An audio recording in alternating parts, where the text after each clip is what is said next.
speed hops, transferring horizontal momentum into vertical momentum, and using depth jumps or drop jumps in your training. The three most elite plyometrics that any athlete can do. Let's check out these three movements and why they are going to change the way you move. Now, movement number 2 is our horizontal to vertical change in momentum. What I mean by that is doing a flat into a high-based plyometric.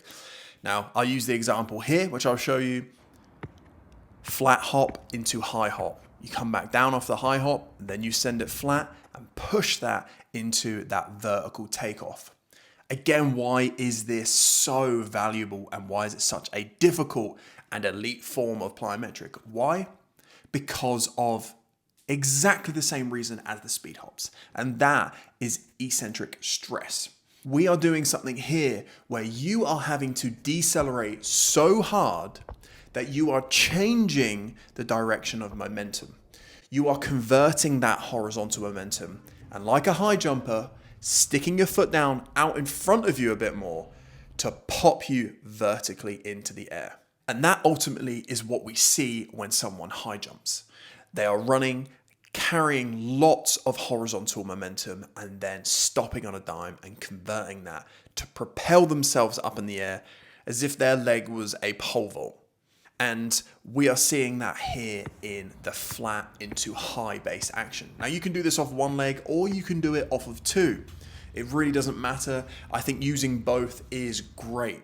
Now, if we're using a hopping version like this one here, you'll see that there is an enormous benefit for the posterior side of us, our hamstrings, our calves, deep into our glute, because of the amount of braking force that they have to deal with when they are stopping and having to change that horizontal momentum into the vertical side. Where that might be different with the 2-foot version is we're getting a lot of anterior loading on the knees and knee extenders. So up into the VMOs and quads, we're getting enormous loading actions, exactly like you would see when someone's doing a 2-foot approach jump or a dunk off 2 feet. This is, again, both great for accelerating, being able to take off of 2 feet. It is great. We are installing a huge amount of eccentric load there because we are carrying in horizontal velocity to it. It is way more self-prescribing when we're doing things just on the spot for height.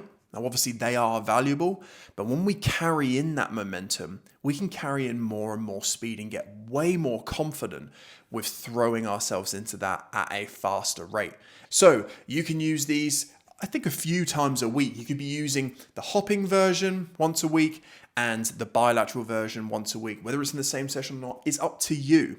But I would probably be doing maybe 2 to 3 sets of these, and you could be doing reps of between.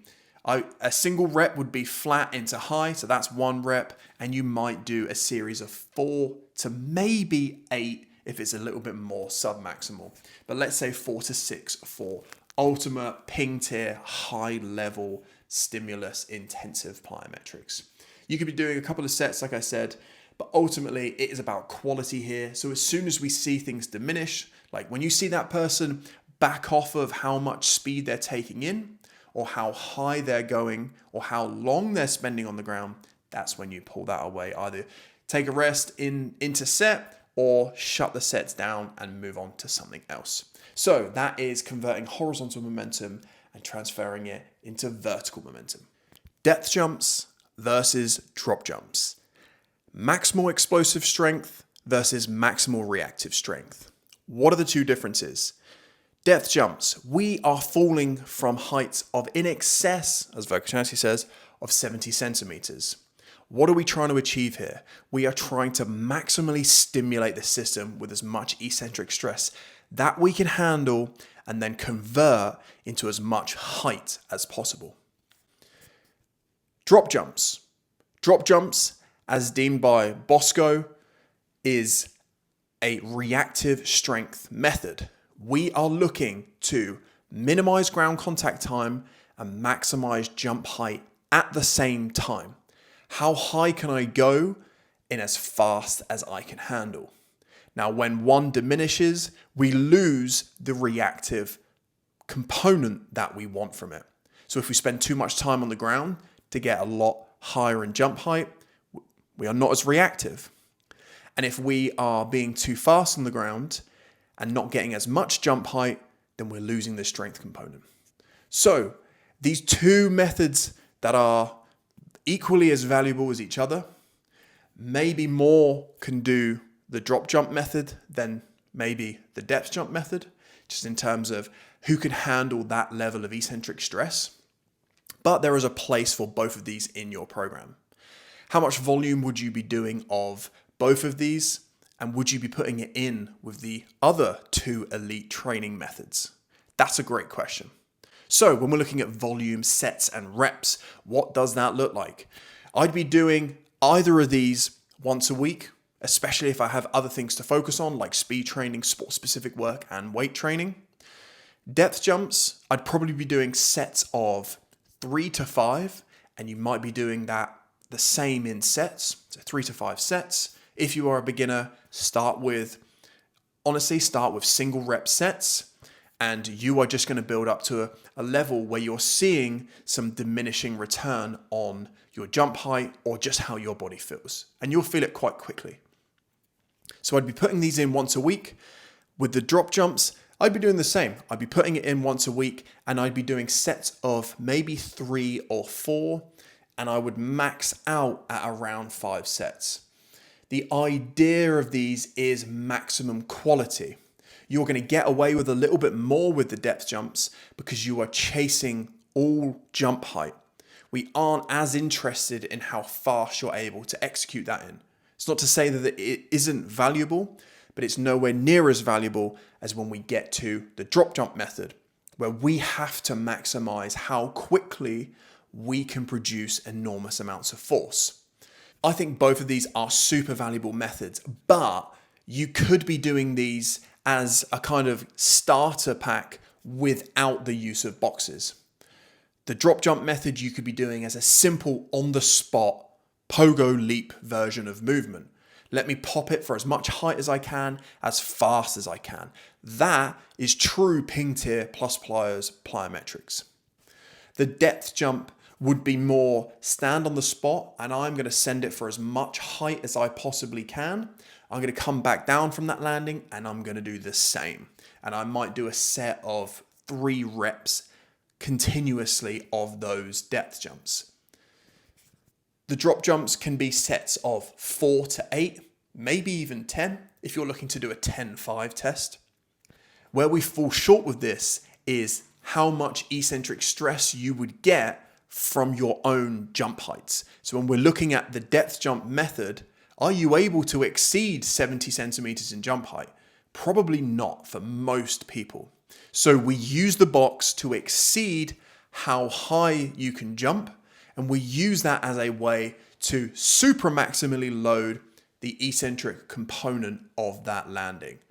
That is where the term shock method comes in there. So depth jumps, drop jumps, both really valuable for you to use, very potent in stimulus. They are a fantastic way for you to get in crude levels of max explosive strength and max reactive strength. Now you might be asking, would you use all 3 of these at the same time in a training program?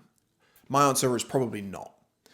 If I was focusing in on a specific period of time where I'm training, let's say reactive strength, I'm probably going to pull out the depth jumps, and I'm going to focus way more on drop jumping, reactive strength-esque movements.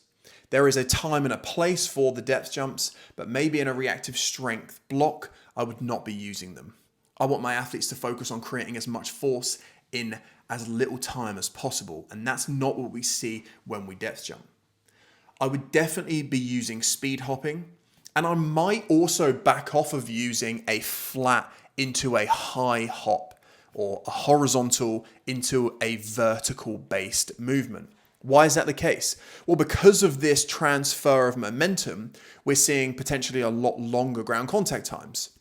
And therefore, we would use the speed hops and drop jump methods as a way to continually try to maintain high speeds, but also increase the forces that I'm experiencing within that time period.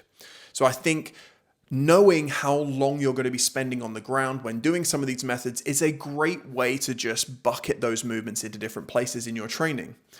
And vice versa. If I'm looking to work on more of an explosive strength period, I'd be using the depth jumps, and I'd be putting that in alongside the flat into high takeoffs.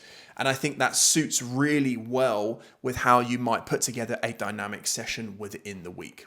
And yes, you could probably do the reps and sets that I suggested earlier in this video, and pairing them together, maybe side by side, you could actually be doing a superset of them. Why not? Maybe just drop down the number of landings that you're doing in those supersets, but why not contrast that? Why not have something slightly different in there that contrasts bilateral methods maybe into unilateral methods? So those are some of the most elite forms of plyometrics. And I think if everyone in the industry can get their athletes to do this eventually, we are going to see tremendous athletes out there in our sports. Not enough people are doing some of these methods. They may be doing one of them, maybe doing two of them, probably the depth jumps and drop jumps, but I highly doubt everyone is speed hopping, and very few of us are using horizontal into high conversions of momentum. So make sure that you get to a place where you can start to test these things out. Get comfortable in dealing with really high levels of eccentric stress. And I promise you, you will be a better athlete for that. Make sure to like, comment, and subscribe, and I'll see you on the next one.